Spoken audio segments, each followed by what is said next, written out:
네, 여러분 안녕하십니까. 이 영상에서는 아버님이 오늘 새 소식을 올리셨는데 블로그에 체면 수사와 거탐에 관해서 말씀하셨습니다. 핵심적인 부분은 3인, 즉 친구랑 그 부모님이 거짓말 탐지기를 모두 거부하셨다라고 하는 매우 중대한 사실을 국민들에게 알려주셨습니다. 그리고 이에 더하여 3인이 라텍스를 상호 인지하고 있었던 이 부분까지 결합하여 제 생각을 말씀드리겠습니다. 2개월 전에 제가 이런 영상을 올렸습니다. 손정민 친구가 라텍스를 끼고 손정민 휴대폰을 만지고 다루는 이유는 무엇일까? 의문을 제기했습니다. 범인이 아니면 잘못이 없으면 이럴 이유가 없다. 이런 취지였고, 이에 대해서 어떤 댓글분이 그 알 보고 왔다. 영상 내려라. 이렇게 이야기하셨습니다. 그 알에서 라텍스 아니야? 맨손 맞아. 이렇게 얘기하신 것을 보고 오신 겁니다. 그만큼 공중파의 국민에 관한 영향과 효과가 크죠. 이것은 그 아래서 전문가 두 분을 모셔서 죄송합니다. 라텍스 문제, 맨손이냐 라텍스냐 이거를 분석하신 그 중에 첫 번째 전문가분께서 샘플을 가지고 대조 실험을 했는데 결론은 라텍스 장갑이 아닌 맨손일 가능성이 매우 높다라고 판단할 수 있다 이렇게 얘기하셨고, 그래서 아까 보신 것처럼 이런 전문가를 활용한 그 아래 방송을 보고 많은 국민이 유튜버들을 믿지 못하게 된 겁니다. 아까 저한테 댓글 다신 분 보셨죠? 이런 식으로 국민이 유튜버들을 못 믿게 된 거죠. 그렇다면 그 아래서는 지금 그 두 전문가분이 계셨는데 한 분은 이렇게 맨손이다라고 판단하셨고, 다른 한 분은 어떤 걸 분석하셨냐면 CCTV가 아예 조작이다. 아예 조작이라고 말씀하시는 거 있는데 제가 그건 뺐습니다. 많은 분들이 그 알을 보셨기 때문에 그만큼 CCTV를 조작이라고 그 알이 먼저 선동을 하고 국민한테 조작된 거다 이렇게 이야기해 오고 있는 건데, 그렇다면 그 알에서 스스로 국민한테 공개한 그 알의 CCTV를 보겠습니다. 이것도 1개월 전에, 약간 2개월 전이고, 제가 그 알이 공개한 엘리베이터 장면을 봐도, CCTV 장면을 봐도 여기도 라텍스가 있는 것 같다. 토끼글과 다르다. 근데 라텍스는 똑같고요. 라텍스 장갑이 장소가 다르지만 라텍스는 똑같이 끼고 있다. 나올 때 한강공원 갈 때 라텍스를 끼웠다면 계속 꼈겠죠. 그리고 두 손을 넣고 라텍스를 숨기기 위해서, CCTV에 안 잡히기 위해서 공원을 활보하면서도 항상 두 손을 넣고 있습니다. 항상. 그리고 라텍스를 낀 것을 숨기고 있고, 그리고 토끼굴 부분은 그 알이 분석했지만 엘리베이터 부분은 분석을 안 한 건데 그 알에서 공개한 거에 잡혔어요. 이렇게. 그래서 제가 역시 인기는 없지만 일단 분석을 해봤습니다. 라텍스 같다. 그래서 이거는 아까 사장 보시고 직접 판단해 보세요. 여기 보시면 일단 색깔 제 영상입니다.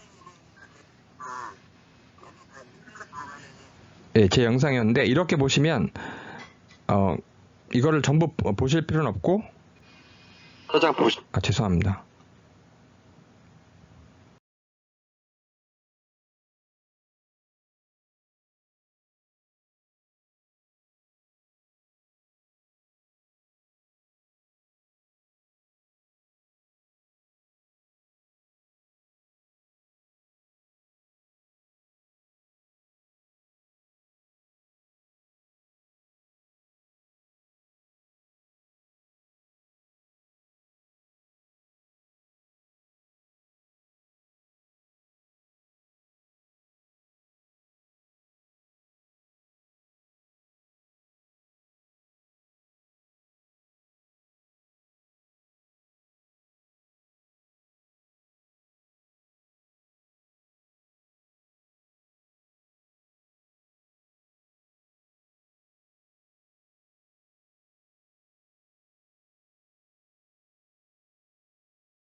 네, 이 부분만 보시면 됩니다. 방금 전건 제 영상이었는데 여기 보시면 이렇게 돼 있어요. 즉 많은 국민이 보셨죠? 여기 명백하게 라텍스랑 피부가 떨어져 있죠. 여기. 예, 그 아래에서는 엘리베이터 장면을 분석 안 했는데 명백하게 라텍스 꼈습니다. 저는 확실합니다. 지금 떨어져 있잖아요. 피부가 아닙니다. 맨손이 아니에요. 따라서 라텍스를 꼈고 가족들도 이걸 알고 있었다. 이렇다는 결론이 나옵니다. 그렇다면 이제 간략하게 한번 정리해 볼게요. 평지에서 맨발이었고 떨어진 상태에서도 물속에서도 맨발 상태로 떨어진 것이다. 이렇게 추론할 수 있습니다. 또 방금 오늘 올린 직접 증거란 영상에서 제가 확 밀리는 거 보셨죠, 여러분? 명백하게 그 핵심 포인트를 보시면 되는데 순간적으로 밀렸을 때 맨발 상태에서 밀릴 수 있는 거죠. 218과 331 자리는 같다. 그러면 정미 신발 이게 추락했다는 것도 국민이 알 수 있고, 그 다음에 왜 굉장히 중요한 부분이기 때문에 돗자리랑 함께 인멸됐죠. 없어졌죠. 그리고 라텍스 장갑을 끼고 있죠. 공원에서도 계속 손 놓고 있습니다. 이렇게 모든 증거를 휴대폰뿐만 아니라 라텍스를 끼고 다룬 겁니다. 범인들이 하는 행동이죠. 정민 아버님이 오늘 블로그에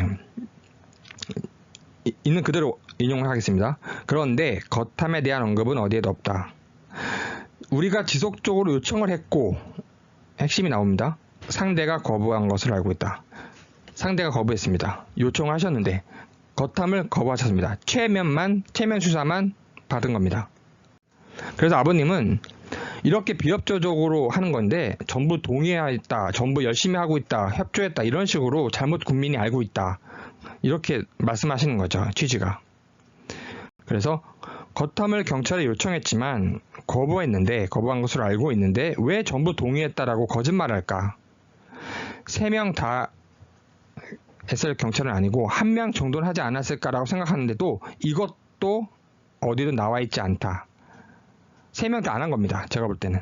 3명 다 거탐을 안 했다. 진실은 무엇일까? 누가 그러면 이걸 시켰을까요? 체면 수사와 거탐의 차이만 말씀드리겠습니다. 체면 수사는 경찰이 사법경찰관이 합니다.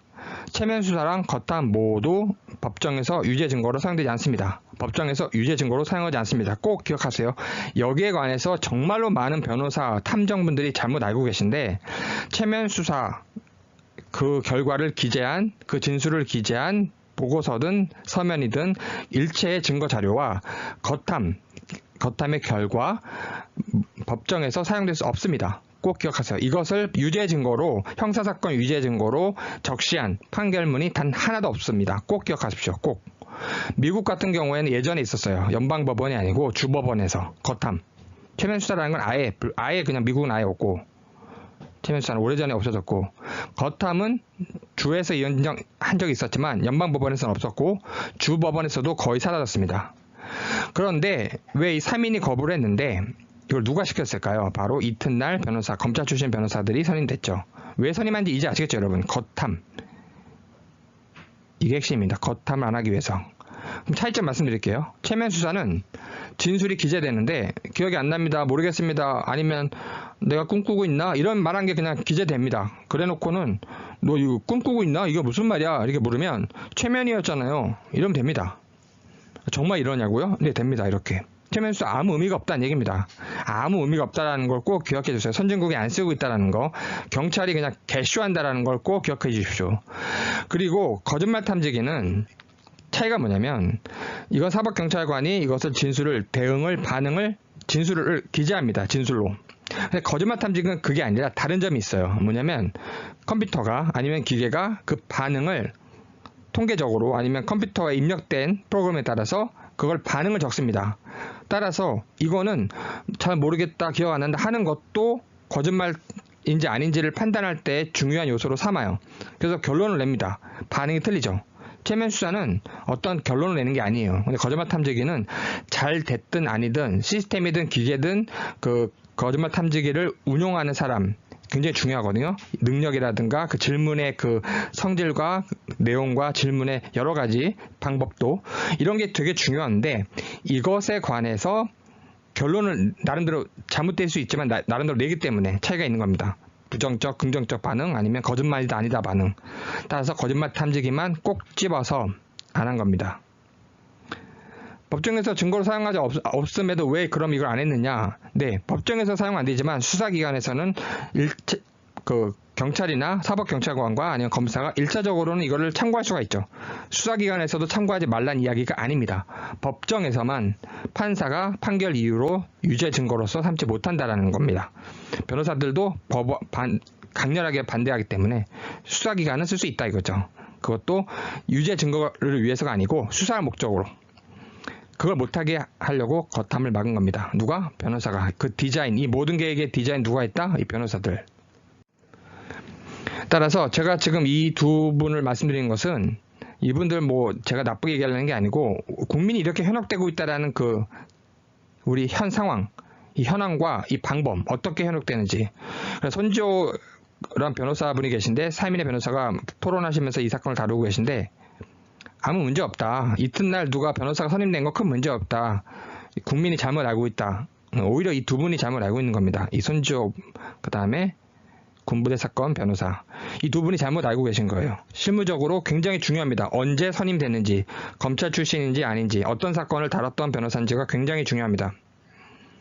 이걸 막으려고 하고 있었다는 생각을 못한 거는 이 두 분이 너무 이걸 수월하게 아니면 너무 순수하게 모시고 계신 거예요. 이 두 변호사가. 따라서 그 아래서 그녀가 했던 게 있죠. 계속 끌어올림이라는 말을 했는데 올림을 지우고 있습니다.